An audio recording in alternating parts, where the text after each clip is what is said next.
Bienvenidos, mi nombre es Polonio y los acompañaré a lo largo de este video para que repasemos los aspectos más relevantes sobre el proceso de rendición de cuentas, para las elecciones a Congreso que se realizarán en el 2014.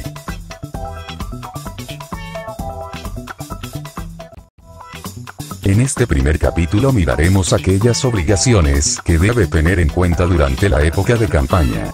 Encontraremos aspectos como el plazo máximo para la entrega de informes de ingresos y gastos ante la sede nacional, el nombramiento de un gerente para su campaña, los topes de ingresos y gastos de campaña, y los topes para la propaganda electoral establecidos por el Consejo Nacional Electoral. Don Polonio, un candidato lo está buscando, dice que es para preguntarle sobre el proceso de rendición de cuentas. Perfecto. Dígale que siga y que nos vemos en el auditorio ya mismo. Don Polonio, él es el doctor Prudencio, y está interesado en participar como candidato a las elecciones del 2014. Mucho gusto, señor Prudencio. El gusto es mío, doctor Polonio. Empecemos. Don Polonio, yo quisiera saber primero que todo, ¿quién es el responsable de presentar las cuentas? ¿El gerente? ¿El contador? ¿El candidato? Bueno, don Prudencio, la rendición de cuentas, aparte de ser una obligación legal del candidato, es requisito para obtener la reposición de los gastos de campaña que hace el Estado. Y además evitar sanciones del partido. Por tanto, la responsabilidad es toda del candidato. Ya veo, ¿y cuándo es el plazo máximo para la entrega del informe de ingresos y gastos ante la sede nacional? El Polo Democrático Alternativo fijó como plazo máximo para que hagan llegar a la sede nacional en Bogotá los informes individuales de ingresos y gastos de campaña el día jueves 20 de marzo del 2014. Muy bien, ahora vamos a hablar un poco sobre las obligaciones que tiene cada uno de los candidatos.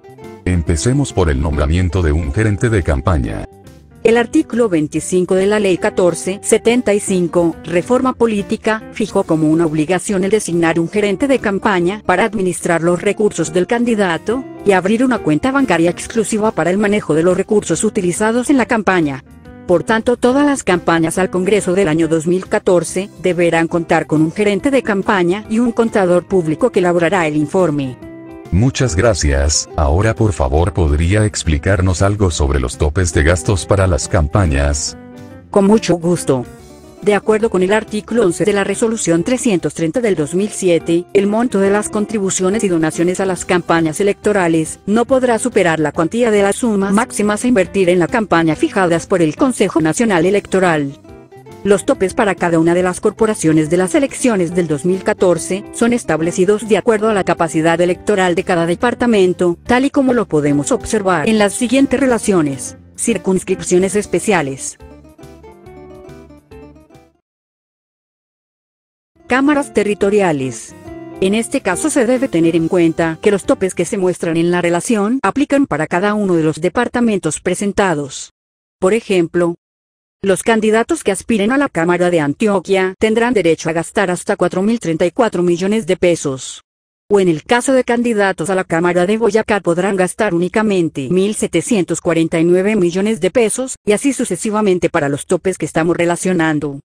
Muy bien, pero recordemos que también hay que tener en cuenta que existen topes para las donaciones de particulares. ¿Y cómo es eso, doctor Polonio? Los topes de ingresos están dados en las donaciones que se pueden presentar en su campaña, los cuales pueden ser donaciones de personas naturales, o donaciones de entidades privadas. En ambos casos el valor de las donaciones no puede superar el 10% del tope de gastos de la campaña. Por ejemplo, si el tope de gastos establecido por el Consejo Nacional Electoral es de 100.000 pesos, el máximo valor que puede recibir por cada uno de los individuos que hagan donaciones, ya sean personas naturales o personas jurídicas, es de 10.000 pesos. Por otra parte, se debe aclarar que estos topes no aplican para los créditos, ni las donaciones realizadas por los familiares o el cónyuge del candidato. Pues bien, don Polonio, muchas gracias. Es usted muy amable. Espere un momento. Aún nos quedan pendientes varios temas importantes. Por ejemplo, los topes a la propaganda electoral. ¿Y es que la propaganda y la publicidad también tienen topes? En efecto. Los candidatos y los partidos no podrán iniciar gastos de propaganda electoral, sino hasta 3 meses antes de las elecciones, siempre y cuando las listas estén debidamente inscritas, o registrados ante la respectiva organización electoral.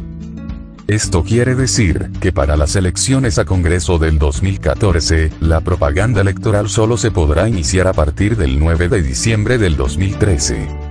En los demás casos y para efectos de la reposición de gastos, solo se tendrán en cuenta aquellos realizados dentro de los 6 meses anteriores a la fecha de la elección, siempre y cuando los candidatos ya se encuentren inscritos. Don Polonio, lo de los plazos lo entiendo. Sin embargo, ¿cómo sé si estoy violando o no los topes? Señorita, por favor explíquele a don Prudencio. Con mucho gusto. Los topes de publicidad se determinan de acuerdo a las categorías departamentales, establecidas en la Ley 617 del 2000. Los topes de propaganda electoral se establecen a cuñas radiales, vallas y avisos. De acuerdo con la Resolución 832 del 2013 emitida por el Consejo Nacional Electoral, los topes establecidos son los que se muestran en la siguiente relación.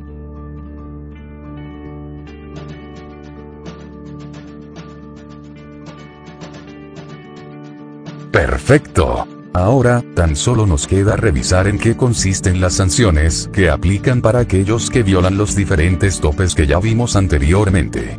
El fundamento normativo para las sanciones establecidas se encuentran dictadas en artículo 109 de la Constitución Política de Colombia.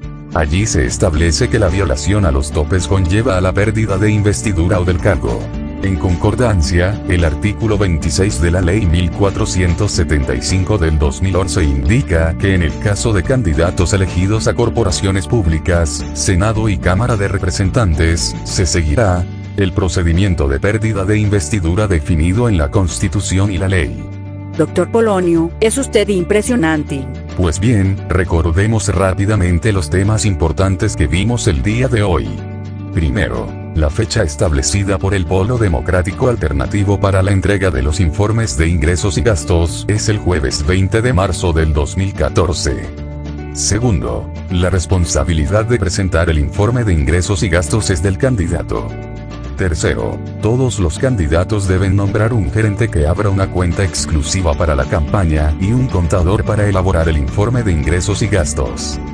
Cuarto, los candidatos no deben sobrepasar los topes establecidos tanto para los gastos como para los ingresos.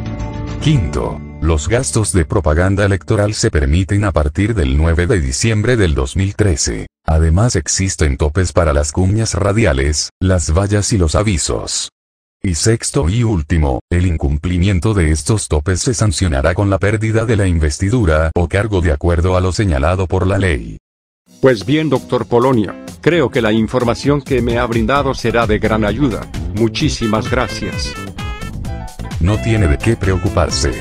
Recuerde que toda la información que necesite la encontrará en la página del partido www.polodemocrático.net. Muchas gracias.